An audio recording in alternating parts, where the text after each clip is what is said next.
So before I start working outside again, we're going to talk to the dog, and we're going to say a way to raise a dog in a smarter way. So every night, about 8 o'clock, the other dog, not this one, she's been listening to me because I talked to her. I've been talking to her. I've been lecturing her. Baby, look, listen. Good girl. I've been lecturing her and telling her that she's been listening. It's because her owners don't really talk to her. They say, "Aw, baby," or "Come here, baby." Those are her usual two phrases from my grandma, and my step-grandpa usually kind of picks on her in a way, and then my grandma will protect her. That's usually all that ever happens each day. But the other dog, that's what I want to talk about. The other dog my step-grandpa loves. And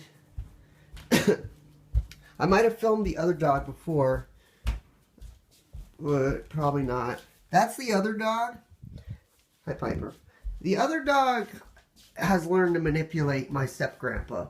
And every night he complains that pretty much the Piper barks.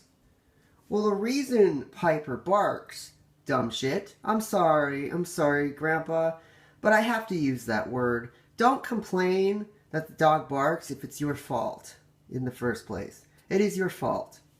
You see, what he does is she barks tons of times, then she runs to the door, smiling, wagging her tail, so she's excited, because she knows that he's going to walk up to the door, pick her up, and talk to her in a nice way. He does that, and he talks to her in a nice way. He lifts her up in the air, smiles at her, and then he takes her into the garage, puts her in a cage, turns the lights off, and in the morning, he puts her back in the backyard to run around. Repeat. He does this every day. This teaches the dog that if she barks, she gets to come into the house, go into the cage, see Grandpa, and then go back outside. So, I'm not saying hit your dog, but not like what Grandma does and says, "No," and then walks away. That does nothing. That doesn't do anything. If you take time and train the dog, like I talked to Baby, that's her name, Baby here, hi Baby, for like 20 minutes. Take 20 minutes out of your day to talk to your dog like a person. People say they're not people, but just talk to them. They're a living thing. So if you take just 20 minutes to go and talk to the dog, it will listen. Train it. Just give it a slight tap on the head. Say no when you do that. Things associate pain with bad. So if you give them a slight amount of pain with bad, they'll know not to do that thing. But if you just say no and then walk away, nothing's going to change. And if you reward them for barking, they're going to do it again. And then if you complain in the house and say, "That dog barks at the neighbors, that dog barks at people that walks by," you're not very smart, because you're encouraging every night the dog to bark. It's your fault. It is your fault in the first place. So don't do it. Learn from your mistakes and fix your mistakes. That's about it. My grandmother's one excuse to not train this dog is she says it's already been trained. But obviously it needs to be retrained because it doesn't listen to either one of them. It's known as the rebellious younger sister.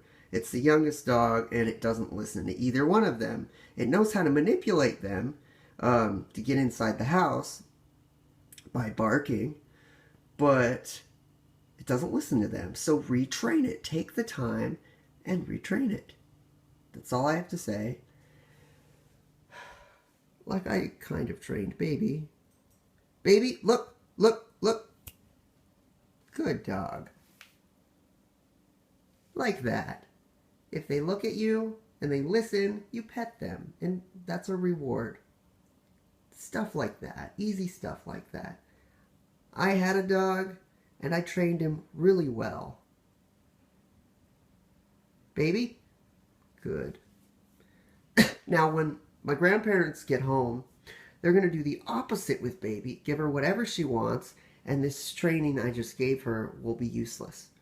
So, it's kind of pointless for me to train these dogs on my own, because no matter what, the other two people I live with are going to opposite train them the wrong way. So they're never going to learn. It's just like raising a kid with a husband and a wife. The husband raises the kid the right way, and I'm just saying, the wife gives the kid whatever they want.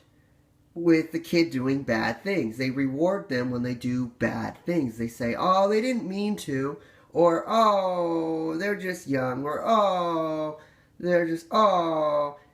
And then the kid learns to get away with things. They never learn from their mistakes. So when you try to teach them the right things and then another person's teaching them the wrong things, it confuses them and they learn they can get away with things. So it's better just for one person to train one thing, or one person to train a bunch of things.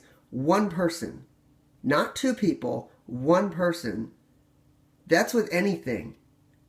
Unless the two people agree the same way of training. It should not be two different ways of training, because arguments will come up and the kid, the dog, the cat will be completely confused. And I don't want to sound mean, but they'll probably grow up an asshole. Bye, everyone.